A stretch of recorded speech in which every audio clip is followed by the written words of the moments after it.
Zora nad Pantinom rađala se u srebrom prosutoj izmaglici. Nad uzdrhtalim poljem čule su se trube, jeka čelika i muk vojnika koji su čekali znak sudbine. Stefan Nemanja, čvrst kao kameni stub, posmatrao je horizont. Danas, rekao je tiho, ne branimo samo zemlju, već ime. Iza njega, hiljade srpskih ratnika kleklo je, prekrstilo se i pogledalo ka nebu.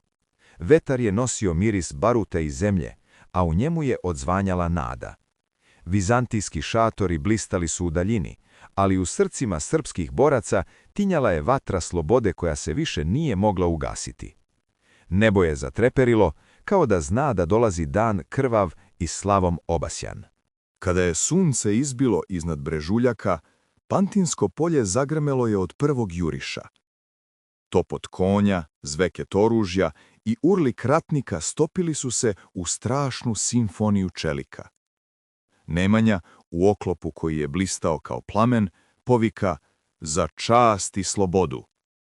Koplja su se lomila, zastave vitlale, krv je orosila travu. Vizantijci su navaljivali u gustim redovima, ali srpski klin probijao se kroz njihovu sredinu, kao oluja kroz maglu. Vazduh je drhtao od tananih vrisaka i udaraca mačeva. Na Pantinu svaki udisaj bio je borba sa besmrtnošću. Usred haosa i dima, Nemanja je podigao svoj mač prema nebu, zaklevši se da neće odstupiti dok srpska zastava stoji.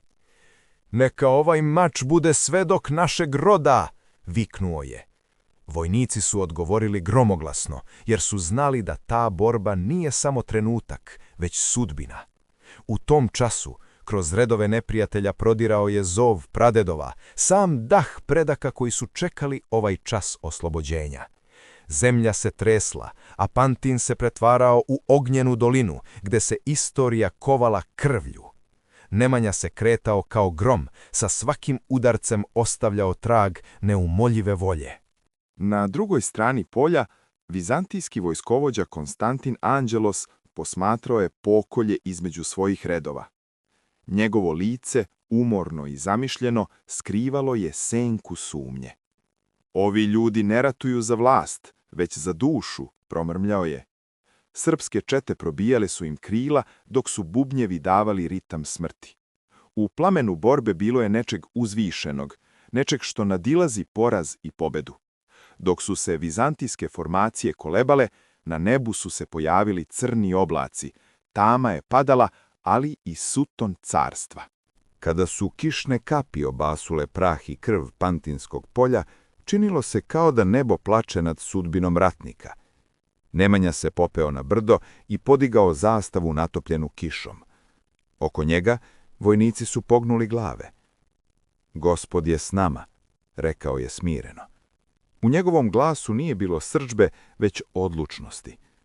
Daleko, na horizontu, vatre su još tinjale. Zvona iz logora odjekivala su kao molitva.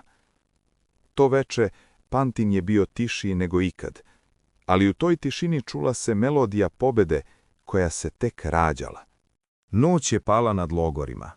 Srbi su sedeli oko vatre, očiju uprtih u plamen koji je osvetljavao ožiljke i umorne duše. Nemanja je obilazio straže, tiho ih bodreći. Još malo hrabrosti, još jedan dah, govorio je. Zvuk kiše mešao se sa šapatima molitve. U daljini, kroz tamu, videli su vizantijske logore.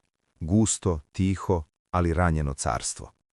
U tom trenu, između dima i tišine, Nemanja je spoznao.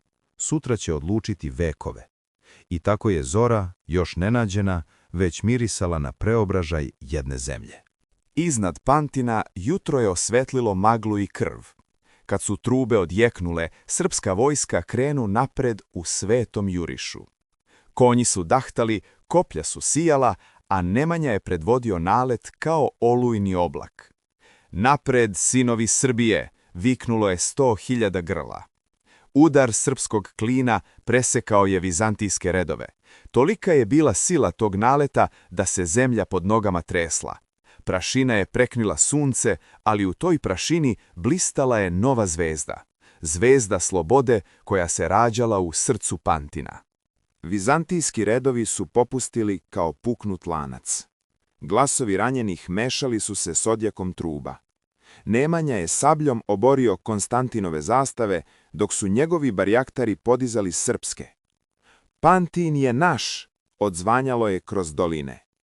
Na bojištu prekrivenom pepelom i dimom, ratnici su stajali usred tišine što sledi posle oluje. Na tom mestu, gde je svaka duša dala svoj deo večnosti, Srbija je prvi put disala punim plućima. Vizantijski konjanici su se povlačili, dok su srpske trube slavile stvaranje novog poretka.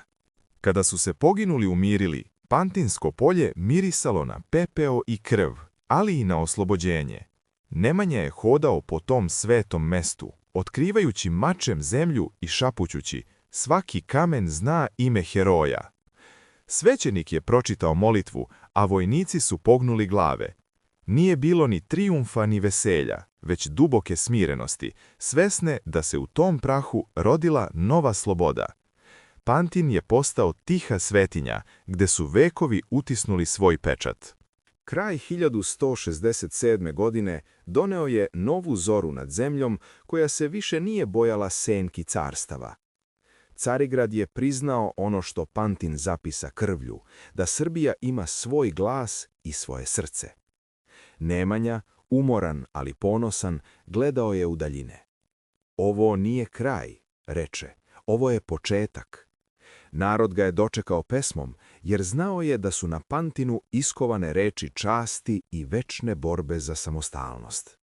Pantin nije bio samo bojište, već krstionica slobode.